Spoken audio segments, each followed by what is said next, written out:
are launching board evaluation today. We've had one of these sessions today at lunchtime, and we have another on tomorrow. We're sort of hoping to sort of catch the wave and the tide of interest in the whole corporate governance piece. Although of course it's been around for years. And if I look back on my long, rather than distinguished, but certainly long career, I was with KPMG first in the consulting practice and then in corporate finance. And we help clients, I think, try and get some of the important things right, which is getting the strategy right, getting the implementation right, getting the right people into their business, making sure they're lined up in the right direction, and importantly, getting the leadership of those companies right.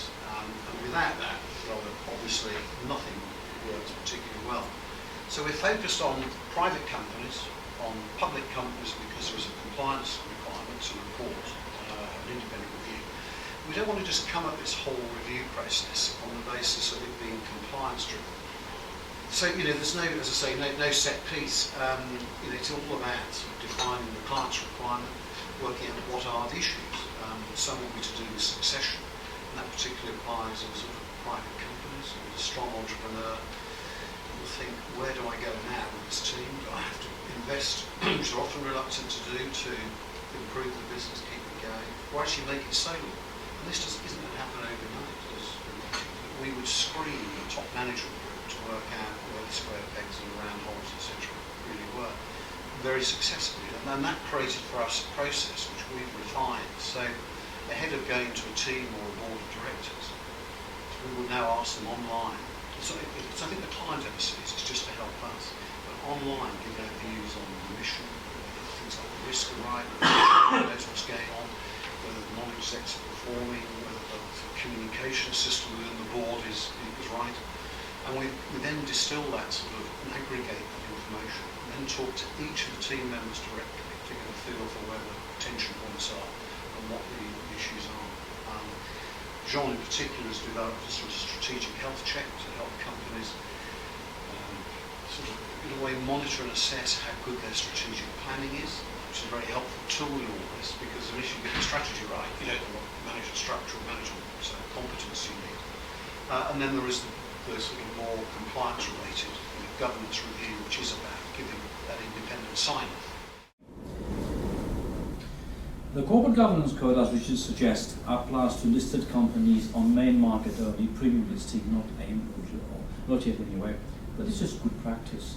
We've done work in sort of public sector and even charities who reckon that clearly it's something which is well worth doing for a variety of different reasons and different levels.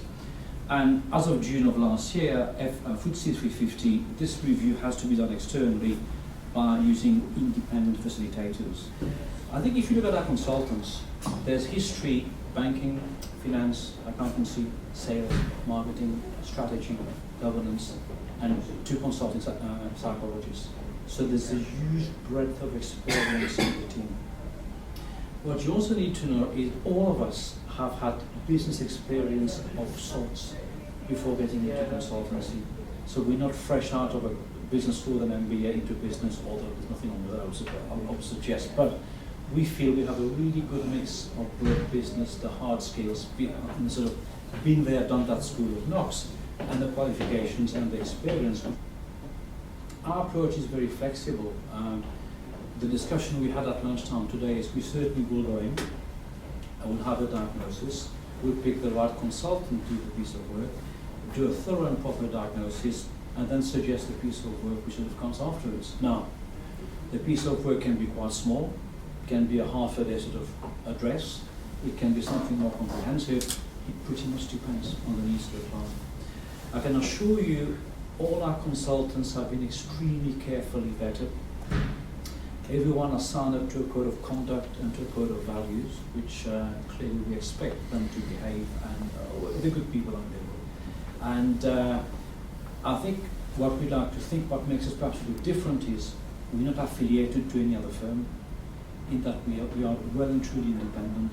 We have a huge amount of experience and really no job too small. I touched on there sort of public companies, perhaps larger organisations, but recognised certainly in the Midlands, which is our sort of heartland, although we work all over the country. There's a lot of private companies, a lot of partnerships. They actually have these same sort of issues, and it's more about what do you do with the people that are there in the partnership board or the board of directors. How do you transition from the entrepreneur, the guy that sets it up, or the second generation? How do you build a management team? How do you communicate with these people? And how do you get the balance right? And if the end game is to extract value from the business, then these things take a little bit of planning.